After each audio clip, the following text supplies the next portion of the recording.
भाइयों नमस्कार। आज का मेरा शीर्षक है बंगाल चुनाव वर्सेस सरकार माइनस किसान। किसान हमेशा से ही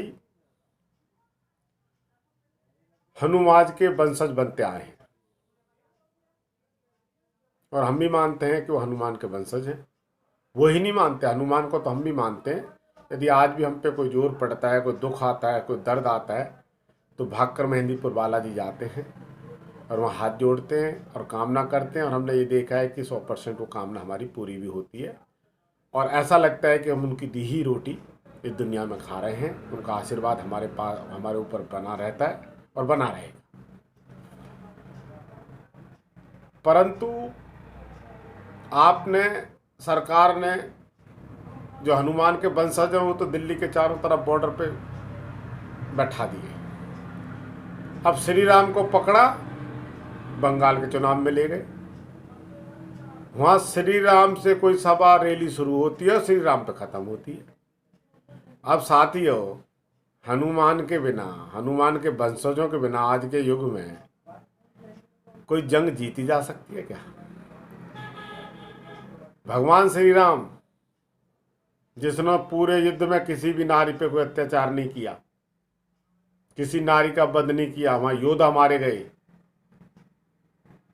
बलशाली मारे गए, परंतु किसी नारी का वध का आपने लेख रामायण में नहीं पढ़ा होगा।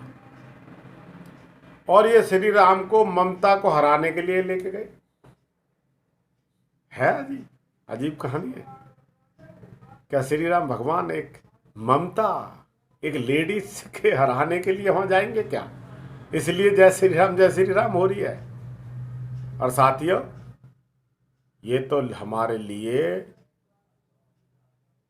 अच्छे कर्म होंगे यदि श्री भगवान के आशीर्वाद से ममता हार भी जाती है तो हमें ये हार भी मंजूर है। भगवान श्री राम ने आदेश किए महायज्ञ के, युद्ध जीतने के लिए, रावण को मारने के लिए। उस महायज्ञ का पंडित, अपनी मृत्यु की महायज्ञ का पंडित खुद रावण था। रावण को पता था तो मैं भगवान श्री राम के हाथों मारा भी गया तो मेरा जीवन तर जाएगा, और तरा भी हो। इसी प्रकार यदि ममता श्री राम से हारती है तो इसके लिए, इससे हमारी, इससे ज्यादा शुभ घड़ी क्या होगी? परंतु गीदड़ कभी ममता को हरा नहीं सकते। वो कैसे? हार नहीं सकती ममता, परंतु दूसरी तरफ से वो हार जाए। वो जो तरीका अपनाते हैं एक ही, उस समय भगवान श्री राम को भी कानून की तराजू वाली जब पट्टी बांध दी जाती है, इसी तरह भगवान श्री राम के भी पट्टी बांध दी जाती है और अगला जो खेल होता है उसमें जीत होती है। अभी मैं आपको बिहार का चुनाव का नतीजा दे देता हूं। कोरोना के नाम पर वहाँ वोटों की गिनती को लेट किया गया, जबकि डिजिटल होता है ईवीएम। यदि आप एक बटन दबाओगे तो पूरा सारांश आ जाएगा, इसकी इतनी वोट, इसकी इतनी वोट। उस सारे उसमें ज़्यादा से ज़्यादा एक में 1 मिनट लग जाएगा, 2 मिनट लग जाएंगे, 5 मिनट लग जाएंगे, इससे ज़्यादा समय नहीं लगता। पूरी वोटिंग की गिनती को रात को 12 बजे तक लेट किया गया। वहाँ हार रहे थे, वहाँ हार चुके थे। 19 सीटों पर हेरा फेरी की गई और हेरा फेरी करने के बाद सरकार बन चुकी थी। तेजस्वी हारा नहीं है। 3 दिन गोदी मीडिया ने उसे अपनी बात कहने के लिए मौका नहीं दिया, और यदि अपने उसने बात कही तो काट के रख दी। परंतु जब किसान आंदोलन इतना नहीं था और ये बात फेसबुक पर इतनी खुल के नहीं आई, जो आज लोग जैसे खुले हैं नहीं खुले थे, डर रहे थे, पूरा डर पैदा हो रहा था। परंतु एक बात देखने को ये मिली है, जब से किसान आंदोलन हुआ है, सरकार के खिलाफ सच्चाई लोग बोलना शुरू हो चुके हैं और बोल रहे हैं। और फेसबुक पे यदि हम खोलते हैं तो 80% लोग अपनी भावना प्रकट करते हैं और सरकार के खिलाफ करते हैं। हमें भी अच्छा नहीं लगता, एक चुनी हुई सरकार के खिलाफ बोलें, परंतु इतने अत्याचार तो होना भी नहीं चाहिए।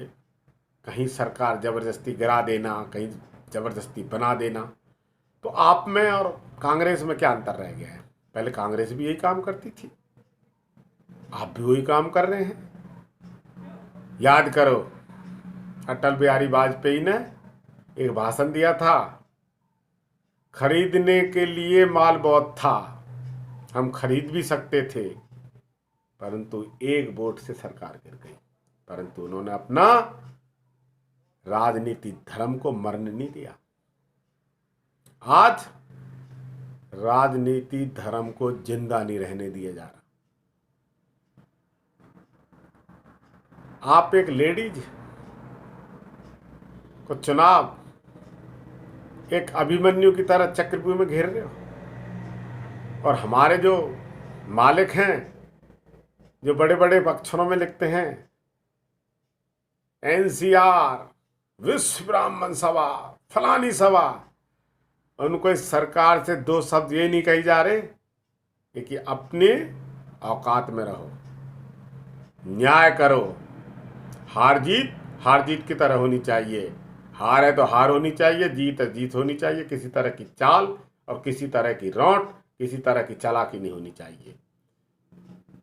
परंतु पहले हमारे बुजुर्ग थे, वो गोदी में बैठते नहीं थे, गोदी में राजनीति को खिलाते थे। आज तुम गोदी में बैठे हो और गोदी में बैठकर इस समाज का, इस बिरादरी का, इस भाईचारे का आप सबका नुकसान कर रहे हैं।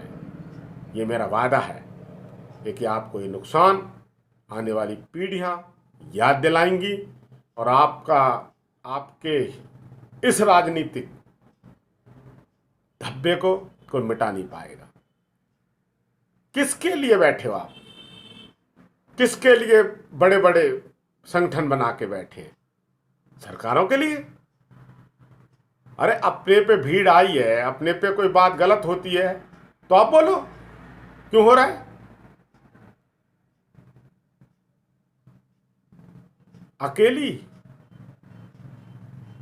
आपके मुंह में शब्द नहीं रहे, अकेली लड़ेगी। एक ही शब्द उसने कह दिया, झांसी की रानी ने बोला था, जान चली जाए पर आत्मसमर्पण नहीं करूंगी। ममता बोल चुकी है, टूट जाऊंगी, झुकूंगी। और आप उसे झुकाने का काम कर रहे हैं। दो शब्द नहीं बोल सकते। जिस दिन आपने बोल दिया सरकार को कि इस देश का ब्राह्मण, इस देश का नागरिक, आप फूट मत डालो। किसान को किसी जाति का बता देते हो, किसी धर्म का बता देते हो, कभी खालिस्तान बता देते हो, कभी कुछ बता देते हो, आपस में लड़ाने के लिए तैयार करा देते हो। धीरे धीरे फेसबुक पर सब कुछ नंगा होता जा रहा है। सब जानते हैं कि ममता हारेगी नहीं, वो बात है कि हरा दी जाएगी, वो चीज अलग है। और मैं ये दावा करता हूं कि भगवान श्री राम न्याय का साथ देंगे।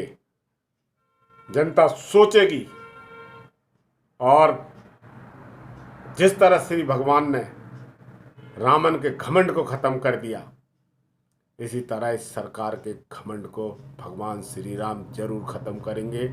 एक बार सभी भाइयों से मैं कहता हूं कि आप मेरी तरफ से, यदि मेरे शब्दों पे, कोई प्रार्थना पे आप मेरी अपील सुनना चाहते हैं, तो आप ममता के लिए जरूर प्रार्थना करिए। जय हिंद, जय ममता, जय भारत।